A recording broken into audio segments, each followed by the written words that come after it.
بسم اللہ الرحمن الرحیم الحمد للہ رب العالمین نحمده ونستعینه ونستغفره ونؤمن به ونتوکل علیہ ونعوذ باللہ من شرور انفسنا ومن سیئات اعمالنا من يهده اللہ فلا مضل له ومن يضلله فلا هادی له ونشهد أن لا إله إلا الله وحده لا شريك له ونشهد أن سيدنا ونبينا وحبيبنا ومولانا محمدا عبده ورسوله صلى الله تعالى عليه وعلى آله وأصحابه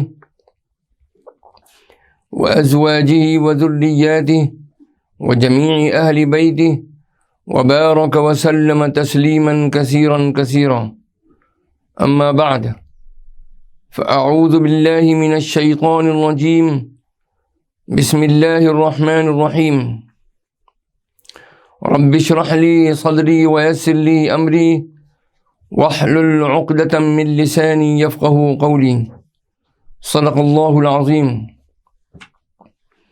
اللهم إني أسألك بأنك أنت الله لا إله إلا أنت الأحد الصمد الذي لم يلد ولم يولد ولم يكن له كفوا أحد۔ بزرگان محترم، برادران عزیز، سلسلے کے مخلصین اور ہماری قابل احترام مائیں بہنیں اور عزیز بچیاں، حضرت شیخ عبد القادر جیلانی رحمۃ اللہ علیہ کے مواعظ حسنہ اور ان کی مجالس کا ذکر خیر جاری ہے، اور یہ آج اس کی 47ویں قسط ہے۔ اس مجلس کا آغاز کرنے سے قبل ہم وہ حدیث مبارکہ آپ حضرات کے سامنے بیان کرتے ہیں جو کہ مشکوٰۃ شریف میں مروی ہے، اور اس حدیث مبارکہ میں 3 منجیات اور 3 مہلکات کا ذکر ہے، یعنی 3 نجات دینے والی چیزیں اور 3 ہلاک کرنے والی چیزیں۔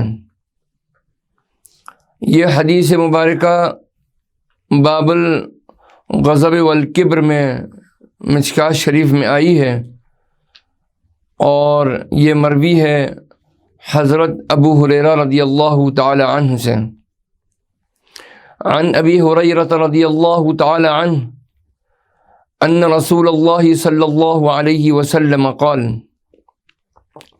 3 منجیات و3 مہلکات، فأما المنجیات فتقوى الله في السر والعلانية، والقول بالحق في الرضا والسخط، والقصد في الغنى والفقر، وأما المهلكات فهوى متبع وشح مطاع وإعجاب المرء بنفسه وهي أشدهن۔ حضرت ابو ہریرہ رضی اللہ تعالی عنہ سے مروی ہے کہ رسول پاک صلی اللہ تعالی علیہ وسلم نے فرمایا کہ 3 خصلتیں نجات دلانے والی اور 3 خصلتیں ہلاکت میں ڈالنے والی ہیں۔ نجات دلانے والی خصلتیں یہ ہیں: ظاہر اور باطن سب میں اللہ تعالیٰ سے ڈرنا۔ دوسری خصلت ہے خوشی اور ناراضگی میں حق بولنا، اور تیسری خصلت یہ ہے کہ مالداری اور فقیری میں درمیانی چال چلنا، درمیانی راہ اختیار کرنا۔ اور ہلاکت میں ڈالنے والی خصلتیں یہ ہیں: نفسانی خواہشوں کی پیروی کرنا، نمبر 2 بخیلی کی اطاعت کرنا، اور نمبر 3 اپنی ذات پر گھمنڈ کرنا۔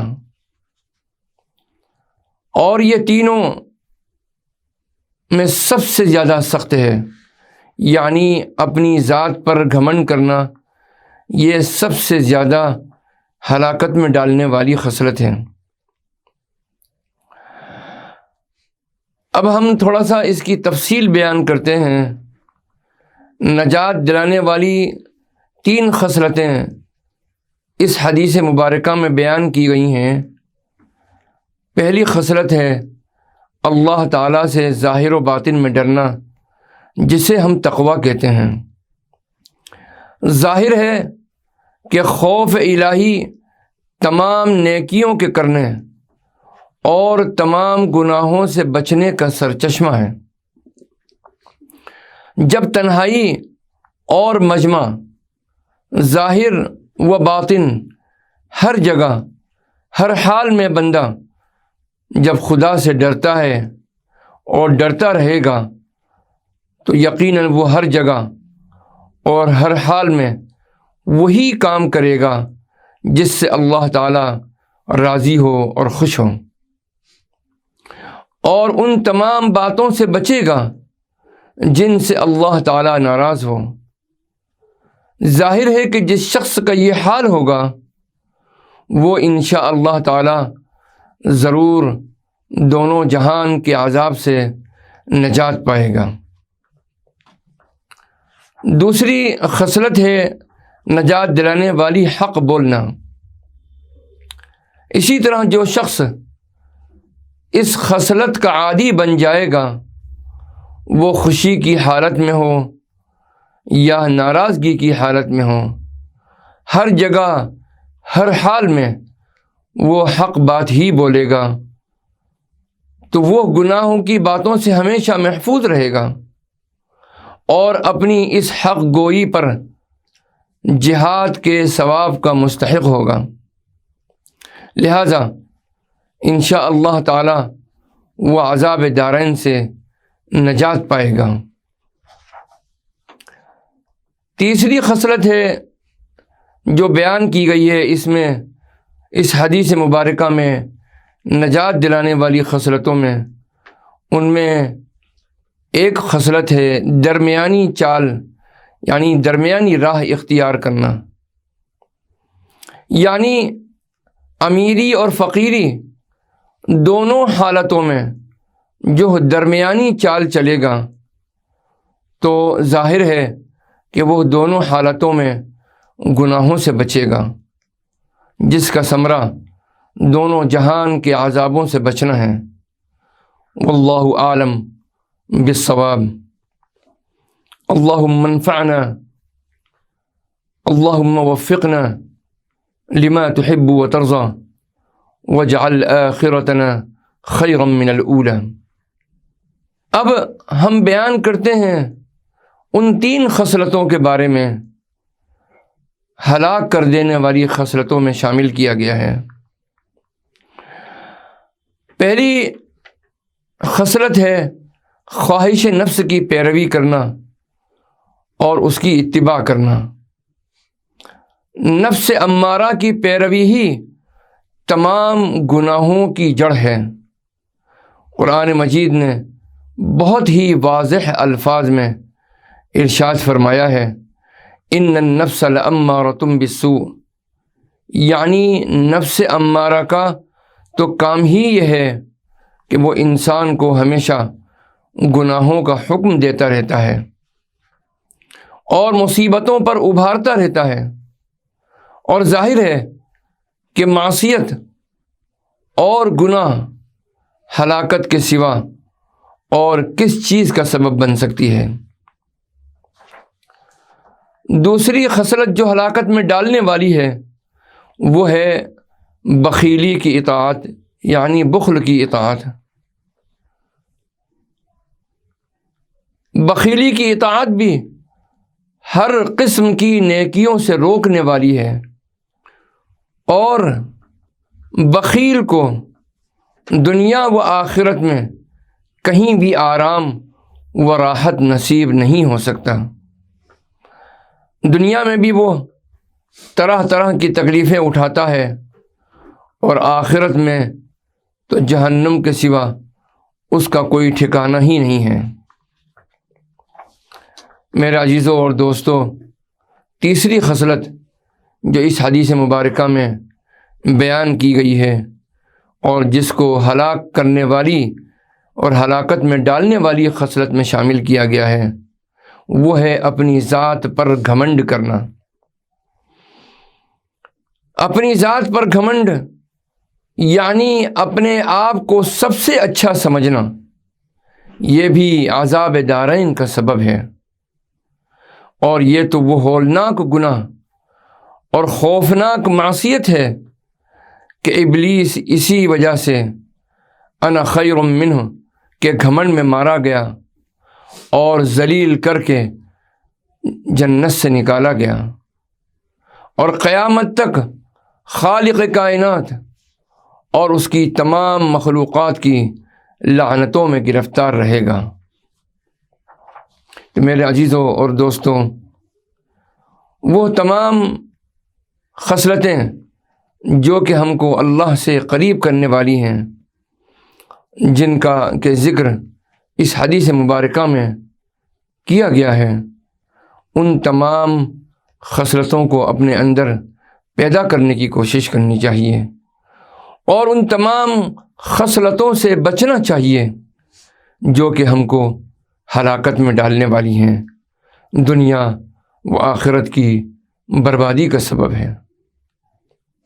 اب میرے عزیزوں اور دوستوں، ہم آغاز کرتے ہیں حضرت شیخ عبد القادر جیلانی رحمۃ اللہ علیہ کی مجلس کا، 48ویں مجلس کا، جو کہ منعقد ہوئی 8 شعبان المعظم 545 ہجری بروز منگل بوقت عشاء بمقام المدرسہ القادریہ۔ آپ فرماتے ہیں کہ اے بیٹا، تو مر جائے گا، جب تو مر جائے گا تو مجھے دیکھے گا اور پہچانے گا، اپنے دائیں بائیں دیکھے گا کہ میں نے تیرا بوجھ اٹھایا ہوا ہے، اور تجھ سے تکلیف کو دور کر رہا ہوں، اور تیرے حق میں سوال کرتا ہوں۔ تو کب تک خلقت کو اللہ کا شریک ٹھہراتا رہے گا اور اس پر بھروسہ کرتا رہے گا؟ تجھ پر واجب ہے کہ تو جان لے کہ ان میں سے کوئی نفع نہیں دے سکتا، نہ نقصان، نہ کوئی فقیر، نہ کوئی غنی، نہ کوئی معزز، نہ کوئی ذلیل۔ تو اللہ ہی کو لازم پکڑ، نہ خلقت پر بھروسہ کر، نہ اپنی کمائی اور قوت اور طاقت پر بھروسہ کر، اللہ کے فضل پر بھروسہ کر، اس پر توکل کر جس نے تجھے کسب پر قوت عنایت کی ہے، اور خاص اسی نے تجھے رزق دیا ہے۔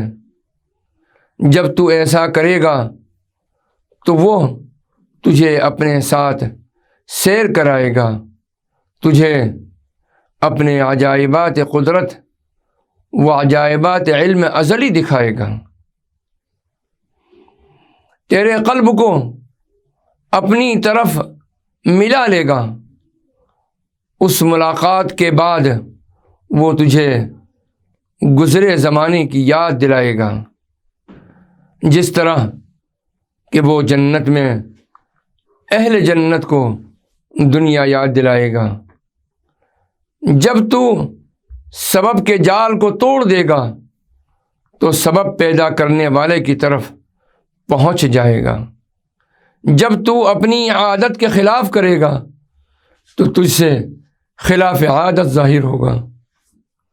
جو خدمت کرتا ہے وہ مخدوم بنا لیا جاتا ہے، جو اکرام کرتا ہے اسی کا اکرام کیا جاتا ہے، جو قریب ہوتا ہے اسے قرب دیا جاتا ہے، جو فرما برداری کرتا ہے وہ مطاع بنا دیا جاتا ہے، جو تواضع کرتا ہے اس کو بلند کیا جاتا ہے، جو احسان کرتا ہے اس پر احسان کیا جاتا ہے، جو حسن ادب اختیار کرتا ہے اسی کو قرب نصیب ہوتا ہے۔ حسن ادب تجھے قریب کر دے گا، جبکہ بے ادبی و گستاخی دور کر دے گی۔ حسن ادب اللہ سبحانہ و تعالی کی اطاعت ہے، اور گستاخی اللہ سبحانہ و تعالی کی بے ادبی و نافرمانی ہے۔ اے لوگوں، اللہ کے سامنے اپنے نفسوں کو پیش کرو اور ان کے محاسبے میں تاخیر نہ کرو۔ اس میں اپنے نفسوں کے لیے آخرت سے پہلے دنیا ہی میں جلدی کرو۔ رسول پاک صلی اللہ تعالی علیہ وسلم نے ارشاد فرمایا، ان اللہ عز وجل یستحیی ان یحاسب المتورعین من عبادہ فی الدنیا، او کما قال علیہ الصلاۃ والسلام۔ جن نیک بندوں نے دنیا میں پرہیزگاری اختیار کی ان کا حساب کرتے ہوئے شرم فرمائے گا، یعنی حساب نہ لے گا۔ تو پرہیزگاری اختیار کر، ورنہ کل تیری گردن میں رسوائی کی رسی ہوگی۔ تو دنیا میں اپنے تصرفات میں پرہیزگاری کر، ورنہ دنیا و آخرت میں تیری خواہشیں حسرتوں سے بدل جائیں گی۔ دنیا آگ کا گھر اور درہم غم فکر کا گھر ہے۔ اے میرے عزیزوں، جب کہ تم نے انہیں حرام طریقے سے حاصل کیا ہو اور حرام طریقے سے خرچ کیا ہو، جو کچھ میں تم سے کہہ رہا ہوں قیامت کے دن تم پر ظاہر ہو جائے گا۔ آج تو اندھا اور بہرا ہے۔ رسول پاک صلی اللہ تعالی علیہ وسلم نے ارشاد فرمایا، حبک الشیء یعمی ویصم، او کما قال علیہ الصلاۃ والسلام۔ کسی چیز کی محبت اندھا اور بہرا کر دیتی ہے۔ تو اپنے دل کو دنیا کی محبت سے خالی کر کے برہنہ ہو جا، اسے بھوکا پیاسا رکھ تاکہ اللہ تعالی اسے پہنائے، کھلائے اور پلائے۔ اپنا ظاہر و باطن اللہ کے سپرد کر دے، تدبیر کو چھوڑ دے، ہمیشہ خدمت گزار رہے، کیونکہ دنیا عمل کا گھر ہے اور آخرت اجرت و عطا اور بخشش کا گھر ہے۔ اکثر صالحین کا یہی طرز عمل ہے، جہاں عمل کریں وہاں بدلہ پائیں۔ انہی صالحین میں سے کچھ وہ بھی ہیں جنہیں دنیا میں کام کرنے سے وہ نکال دیتا ہے، ان پر رحم اور احسان فرماتا ہے، اور آخرت سے پہلے ہی دنیا میں بھی انہیں راحت بخشتا ہے۔ ان کے فرائض ادا کر لینے کو کافی سمجھتا ہے اور انہیں نوافل سے راحت دیتا ہے، کیونکہ فرائض تو کسی بھی حال میں کسی بھی مقام پر ساقط نہیں ہوتے ہیں اور معاف نہیں ہوتے ہیں۔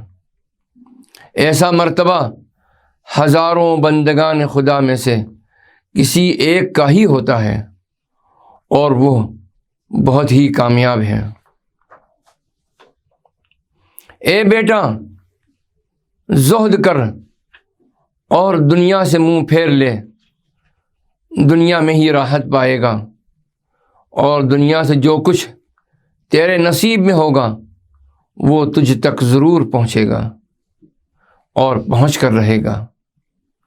تیرا نصیب تیرے پاس پہنچے بغیر نہ رہے گا، حالانکہ تو معزز و مکرم سوال کیا گیا ہوگا۔ ایسے میں خود نصیب تجھ سے قبول کے لیے عرض کرے گا۔ تو اپنے نفس اور خواہش نفس کے ساتھ نہ کھا، کیونکہ یہ ایک حجاب ہے جو تیرے دل کو اللہ سے روکتا ہے۔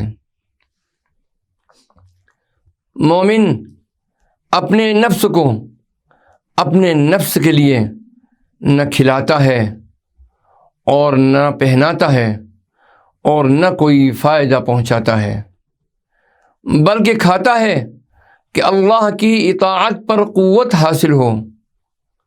اس لیے کھاتا ہے کہ اس کے ظاہری قدم اللہ کے سامنے جمے رہیں، اسے خواہش نفس سے کوئی تعلق واسطہ نہیں ہوتا۔ ولی اللہ کے حکم سے کھاتا ہے، اور ابدال جو قطب کا وزیر ہوتا ہے اللہ تعالیٰ کے فعل سے کھاتا ہے، اور قطب کا کھانا اور تمام تصرفات رسول اکرم صلی اللہ تعالی علیہ وسلم کے کھانے اور تصرفات کے مانند ہوتے ہیں۔ ایسا کیوں نہ ہو، کیونکہ قطب تو رسول پاک صلی اللہ تعالی علیہ وسلم کا غلام اور نائب اور آپ کی امت میں خلیفہ ہے۔ وہ تو رسول اکرم صلی اللہ علیہ وسلم کا خلیفہ ہے۔ قطب باطنی خلیفہ ہے، اور مسلمانوں کا امام جو ان کا بادشاہ ہے وہ ظاہری خلیفہ ہے، اور اس کی خصوصیت یہ ہے کہ جس کی اطاعت و متابعت ترک کرنا حلال نہیں ہے۔ یہ بھی کہا گیا ہے کہ مسلمانوں کا بادشاہ عادل ہو تو وہ قطب زمانہ ہوتا ہے۔ یہ مت سوچ لینا کہ ولایت یا قطبیت کوئی آسان کام ہے۔ تم پر فرشتے مقرر ہیں جو تمہارے ظاہری افعال کا شمار اور نگہداشت کرتے ہیں، جبکہ باطنی افعال کی نگہداشت اللہ تعالیٰ خود فرماتا ہے۔ تم میں سے ہر ایک قیامت کے دن حاضر کیا جائے گا، ہر ایک کے ساتھ وہ فرشتے ہوں گے جو دنیا میں اس کی نیکیاں اور بدیاں لکھ رہے تھے۔ ان کے پاس 99 رجسٹر ہوں گے، ہر ایک رجسٹر حد نظر تک دراز ہوگا، اس میں نیکی اور بدی اور جو کچھ اس دنیا میں صادر ہوا سب کچھ لکھا ہوگا۔ ہر ایک کو ان سب کو پڑھنے کے لیے کہا جائے گا، خواہ اس نے دنیا میں اچھی طرح لکھنا پڑھنا نہ سیکھا ہوگا، اور وہ اسے پڑھے گا، چونکہ دنیا حکمت کا گھر ہے اور آخرت قدرت کا گھر ہے۔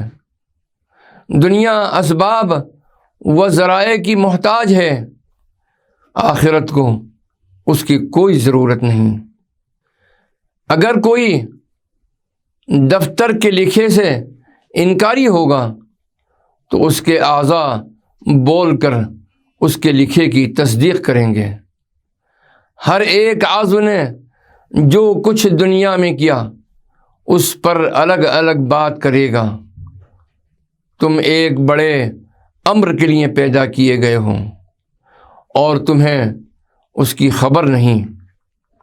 ارشاد باری تعالی ہے، اعوذ باللہ من الشیطان الرجیم، بسم اللہ الرحمن الرحیم، افحسبتم انما خلقناکم عبثا وانکم الینا لا ترجعون۔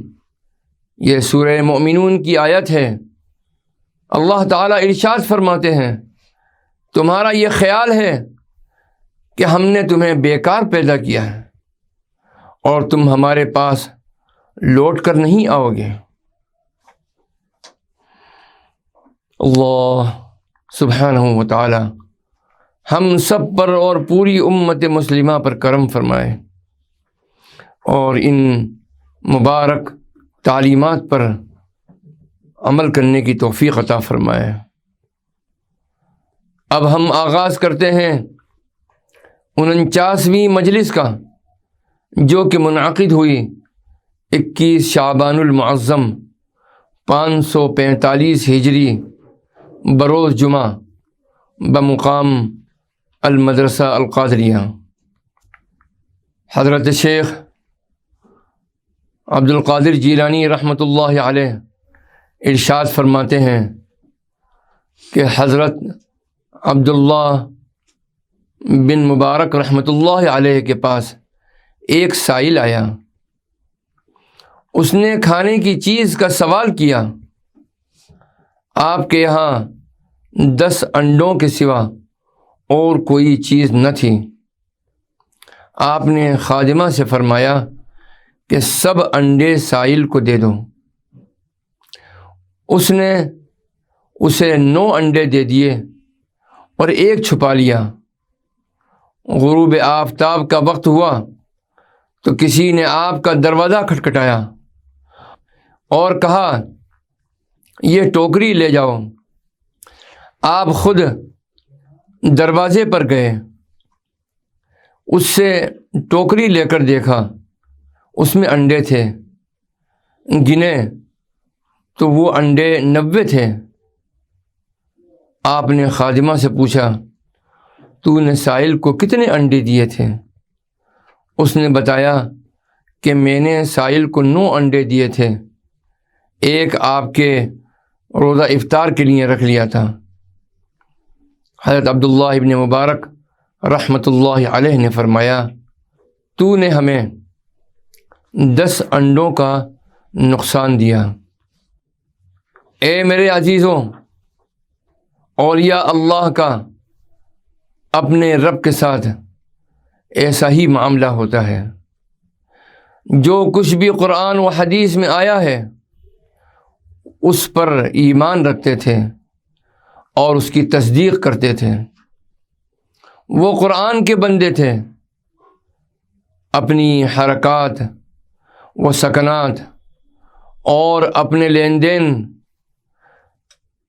اور طریقہ کار میں شریعت کی ذرہ برابر بھی مخالفت نہیں کرتے تھے۔ ان کا معاملہ اپنے رب کے ساتھ تھا اور اپنے معاملے میں نفع حاصل کیا اور اسی پر ٹھہر گئے۔